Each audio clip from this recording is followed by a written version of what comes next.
Hey there team, welcome back to the channel and welcome to my overview of Starcom Nexus. So, for those on across it, we're jumping back to the old format where I look at a game, jump in, get a mouthfeel for it. I mean, let's be honest, most people can figure out what a game is and what they think within the first 15 minutes, but the idea is a short punchy video, keep it around 10 minutes, and I just give you the broad strokes info. You can make up your mind on your own. This is a little bit different because I played the sequel to this, which came out late last year, which was called Starcom Unknown Space. I picked it up on a whim, and I sunk a ridiculous amount of time into it. It was one of my favorite games last year. And just generally, I was sucked in and impressed with everything about it, and it gave me huge, Farscape and Star Trek feels, being lost on the other side of an unknown galaxy and just sort of trying to navigate through great balance combat, interacting with species, and that sort of gumshoe detective solving out space problems and with away teams. So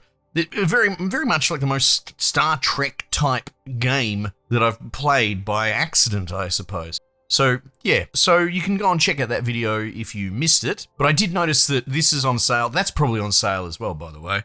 But I didn't own Starcom Nexus. I never played this. This was the first game. Came out in 2019, apparently. So I saw it on sale this weekend, picked it up for like $5 and jumped in to give it a go.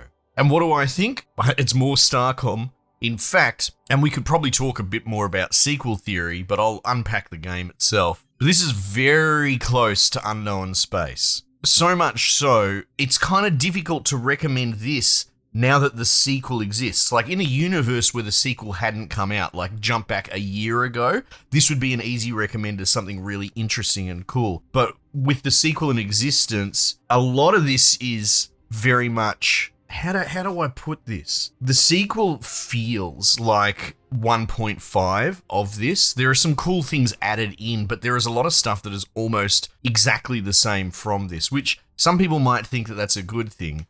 But it is difficult to go back to this having played the sequel and having it be so similar. Like the entire setup and all that is pretty much identical. You just get magically teleported to the other side of a galaxy and you got to find your way back home. That's not necessarily egregious, but like mechanically, everything's exactly the same. And even things like, the starbase that you're working with, there will be a research officer and they're a cranky, angry person as well. Like it's like the character is technically different between the games, but the blueprint is identical.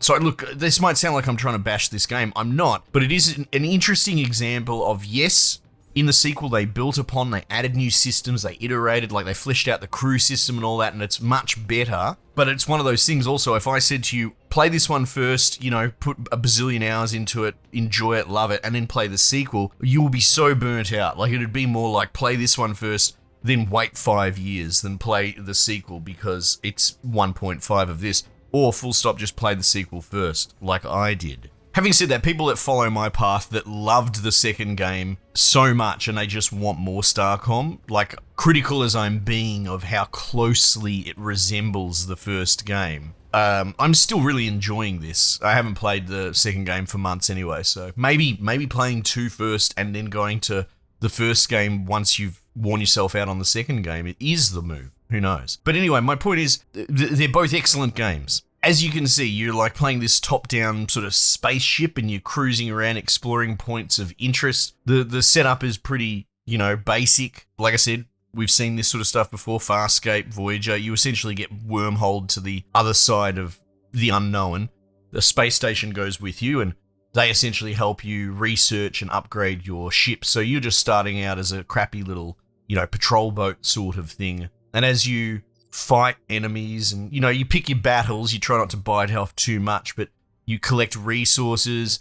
You also send like away teams down onto all the planets, and a lot of them will be empty, but there'll be ones with all sorts of, monster of the week, Star Trek episode type away team encounters. And it's really cool. It might be as simple as, hey, this is an unusual star here. And they'll give you a paragraph of gobbledygook sci-fi stuff about the bloody positrons and this, that, and the other, and you'll feel warm and fuzzy because it gives you the same vibe of sci-fi speak that you get from a Star Trek, right? But, there'll be other times where maybe you have to negotiate peace between two species, or, You know, I found a neutral alien race, and they seemed nice and affable, but they were kind of tied up because they were trying to find a lost team that they had their hands full. Who I found, apparently our scanning technology was better, so I rescued them and put them on my ship and brought them back to them, and then we all made peace and we're friends and we're talking about trade and things like that. And it's very cool. It has all the moving parts of that kind of sci-fi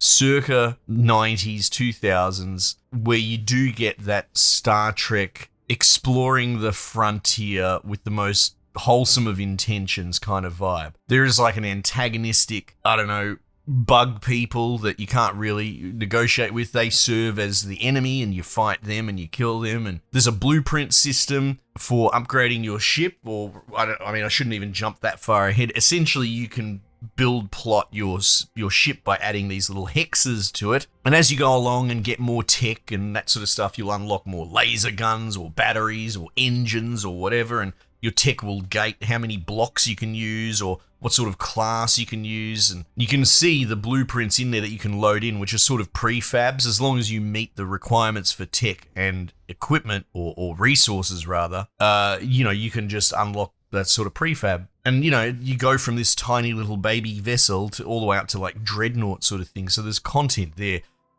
So yeah, look, I know I came out of the gate firing pretty hard, but that was what was on my mind. Having said that, I'm very keen to put many, many hours into this, knowing full well that it is kind of a downgrade to the sequel, like most sequel situations. But what's here, the proof of concept, right? It's not alpha state, it's a game in its own right, for sure. But what's here is excellent. It's well done. It's just missing some of the, extra features that got added in the sequel, and quality of life stuff as well. Just sort of the handling and the interacting with like wormholes to jump from star to star is a little bit fiddlier here. But it is one of those things as well. Like, I am a captured fan.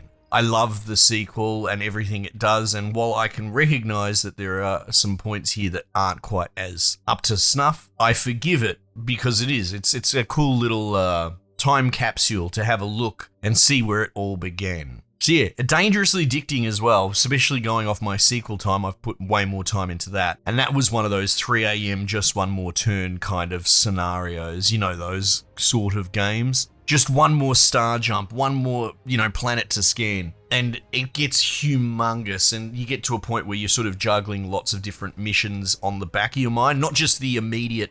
There'll be ones that maybe you can't solve, you don't have the resources yet, or you need to unlock some sort of mystery or technology. And that's where it sort of taps into things like Sunless Sea and Sunless Skies. There becomes this world universe building across both these games. Like early on in this one, I discovered like a sort of ancient architectural structure. It's a sort of jump gate, but it wouldn't work, it wouldn't do anything. So I explored some other planets and found a miniaturized version that seems to act as like a controller. So there is a little bit of puzzle solving and narrative emergent gameplay that comes from unlocking different interactions and dialogues and etc. Anyway, highly recommend it. Check it out. Make the deal with yourself, right? Either jump into this one and just enjoy it knowing that the sequel exists, or you could jump straight into the sequel. It's objectively better in every way, but you may be cheating yourself out of playing this in the first place. I suppose if I had my time again, I would have played this game before the sequel existed,